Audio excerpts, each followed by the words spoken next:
Tino Livramento stretchered off at the Emirates' career-threatening ACL nightmare or unexpected relief. The timeline just dropped, and what Eddie Howe revealed changes everything for Newcastle's season. What's up, Toon Army? This is NUFC Quick News, your source for raw black and white passion. Buckle up, because today's update hits different. Let's get into it! Sunday, September 28th at the Emirates. Arsenal breathing down our necks. Then it happened. Tino Livramento goes down, clutching his knee. The medical staff rush on. The stretcher comes out. Every Newcastle fan watching felt their stomach drop. Not again. Please, not another ACL. Because here's what the media won't tell you. Livramento's already been through this nightmare once before. Southampton, 2022. ACL rupture. 9 months out. Career derailed. He clawed his way back. Rebuilt himself. Earned that England call-up. Forced his way into Eddie Howe's starting 11. And now, that same knee. That same awful fear written all across his face as they carried him off. So here's the question. Toon Army, when you saw him go down, did you think his season was over? The silence from the club was deafening. No immediate update, no reassurance, just speculation. Twitter exploded. Fans feared the worst. Some outlets were already writing him off until Christmas, maybe longer. The comparisons started flooding in the curse that seems to haunt St James's Park every single season. But then Wednesday night happened. October 1st. Champions League football under the lights in Brussels. Newcastle absolutely dismantled Union Saint-Gilloise 4-0. Anthony Elanga was unplayable, winning UEFA's Man of the Match award. Sandro Tonali looked like the £55 million maestro we knew he could be. The attacking chemistry finally clicked. Everything was perfect. And that's when Eddie Howe dropped the bombshell. Did you catch what he said in the post-match press conference? Because this changes everything. Tino, we think we'll roughly be around 6 to 8 weeks out of action, which is probably positive from where we were after the game, thinking it might be months. We're probably looking not at this international break, but the next one he could be back, so certainly more positive than we initially feared. 6 to 8 weeks, not 6 to 8 months. Let that sink in. The medical team sought a second opinion from a specialist. Scans came back, and the verdict? No ACL rupture. Sky Sports' Keith Downey confirmed it's a knee ligament injury. The collision with William Saliba caused the damage, but it wasn't sustained on landing. Livramento dodged the bullet that could have ended his season and possibly derailed his World Cup 2026 dreams with England. But here's where it gets interesting, and this is what Sky Sports and the mainstream outlets are glossing over.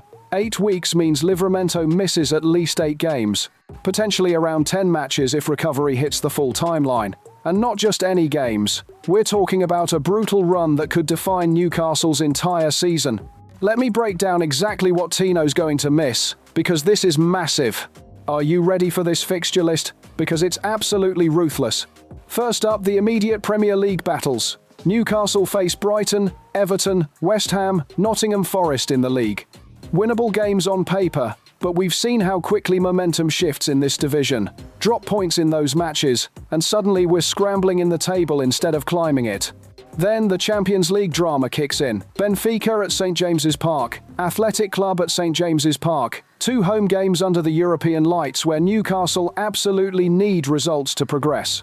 No Livramento bombing down that right flank, overlapping, creating width, delivering those pinpoint crosses that unlock stubborn defenses. That's a problem. But wait, the good news is he could return for the Manchester City clash on November 22nd. That's the target. That's when Eddie Howe expects him back, potentially after the November international break.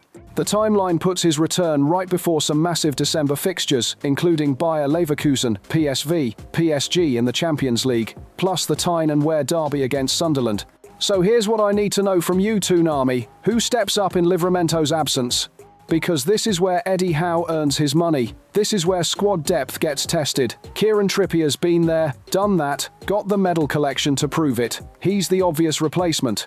Experienced, tactically intelligent, still got that delivery from set pieces. He started at right back in that Brussels masterclass, but he's now 35 years old. Can he handle playing twice a week for 2 months straight? The legs aren't what they used to be, and Newcastle can't afford another injury crisis on top of this one. Then there's the tactical question nobody's asking. Does Howe adjust the system? Livramento's pace and attacking instinct allow Newcastle to play with aggressive width. He gets forward, he stretches teams, He creates overloads in the final third. Trippier's a different animal, more measured, more conservative, prioritizes defensive shape over attacking explosions. That changes how Newcastle build attacks. That affects Anthony Elanga's positioning. That impacts Bruno Guimarães' passing lanes. One injury creates a tactical domino effect that could reshape the entire team's identity for the next 2 months. And here's the thing that should both worry and excite every Newcastle fan: this injury happened against Arsenal. A physical, intense, high-stakes battle where both teams were flying into challenges. Now look at the fixtures coming up. Physical teams, scrapping for survival, tackles flying everywhere. These aren't gentle technical matches where you can ease through. These are wars. And Newcastle just lost one of their warriors for 2 months. But here's where this story takes a turn that nobody saw coming. Remember Karl-Heinz Rummenigge, Bayern Munich legend, former chairman, voice of authority in German football? He just took a public shot at Newcastle that tells you everything about how the football world views this project right now. He was talking about Nick Woltemade, the £69 million striker Newcastle signed from Stuttgart over the summer. Bayern were interested, Bayern were circling. And then Newcastle swooped in, paid the money, got their man. Classic modern football transfer saga. Except Rummenigge wasn't having it. Here's exactly what he told reporters, and I quote, "I can only congratulate those in Stuttgart for finding," I'll use quotation marks here, "an idiot who paid that much money. Because we certainly wouldn't have done that in Munich." An idiot. He called Newcastle idiots for paying £69 million for a striker who scored in his Champions League debut, who's adapting to the Premier League, showing exactly why Eddie Howe wanted him. Bayern Munich, the club that spent fortunes on Harry Kane, that breaks transfer records regularly, suddenly acting like they're bargain hunters. So Toonami, does Rummenigge have a point, or is this pure saltiness from Munich? Because Eddie Howe's response was absolutely perfect. Cool, measured, but with just enough bite to let you know he's not having it. He said, "The market forces dictate transfer fees, not necessarily any one club. We're very pleased to have Nick with us." I think he started very strongly in what's been a difficult period for him because he's thrust straight into action. No training time with us, really, of any note. And I think he's done really well, so we're really pleased to have him with us. And the transfer fee, for me, is absolutely irrelevant. The transfer fee is irrelevant. That's the line right there. Because Howe knows what Bayern knows. Newcastle aren't playing by the old rules anymore.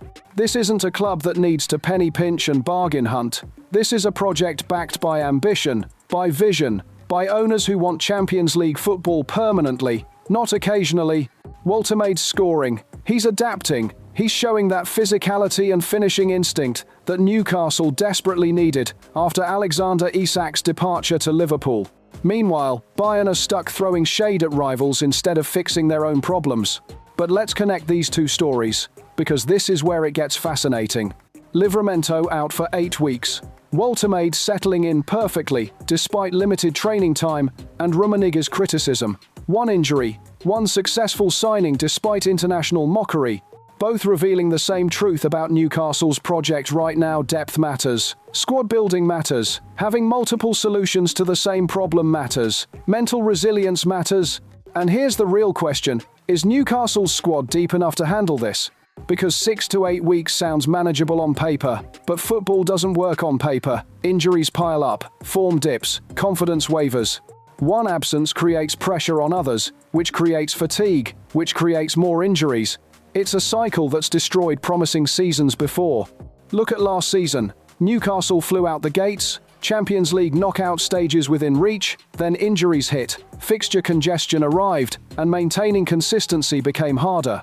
Howe's squad was tested. This season was supposed to be different. Deeper squad, more options, better preparation. And to be fair, Woltemade's arrival and Elanga's £55 million summer signing from Nottingham Forest show learning from past mistakes. But Livramento's injury is exactly the type of setback that exposes whether those lessons actually stuck. Trippier can cover right back, sure. Lewis Hall's there for rotation. Dan Burn showed versatility in Brussels playing left back. Emil Kraft provides additional cover despite his own minor issues. But what happens when the fixture congestion really hits? What's the backup plan then? These are the questions that separate good teams from great teams, championship contenders from also-rans. And right now, with Benfica and Athletic Club looming in the Champions League, With the Premier League table tightening every week, Newcastle can't afford to get this wrong. So let me ask you directly, Toon Army, smash that like button if you trust Eddie Howe to navigate this crisis. Because that Brussels performance gives hope. 4-0. Clinical finishing, defensive solidity, midfield control led by Tonali and Bruno Guimaraes, Elanga creating havoc on the wing, Harvey Barnes coming off the bench to score, Anthony Gordon converting 2 penalties to become the first Newcastle player since Patrick Kluivert to score in his first 2 European matches of a campaign. That's the blueprint. That's the standard. If Newcastle can maintain that level without Livramento for 8 to 10 games, then maybe, just maybe, this injury becomes a footnote rather than a disaster. The squad's character will be tested. Trippier's experience will be crucial. The new signings like Elanga and Woltemade need to prove they're worth the investment. But football's cruel. Football's unpredictable. And right now, every Newcastle fan is holding their breath, watching that fixture list, counting down the days until Livramento's return, praying that 6 weeks doesn't become 8, that 8 games doesn't become 12, that this injury doesn't become the moment the season shifts. The good news? No ACL rupture. Career still intact. World Cup 2026 still realistic. He'll be back before Christmas, back in that England conversation with Thomas Tuchel watching, back terrorising Premier League defences with his pace and energy. The potential return against Manchester City on November 22nd would be massive. The reality? 2 months is a long time in football. A lot can change, a lot can go wrong, but also, a lot can go right. Smash that like button if you think Newcastle can survive without Livramento, and drop your thoughts below. I'll be reading every Toon Army comment. Do you trust Trippier to hold down the right-back spot? Is the squad deep enough? And what did you think of Rummenigge's comments about Woltemade? Also, that Brussels performance. Elanga winning man of the match. 2 Gordon penalties. Barnes off the bench. Is this the turning point for our season? Until next time, stay proud, stay loud, and always keep the faith. Howay the lads.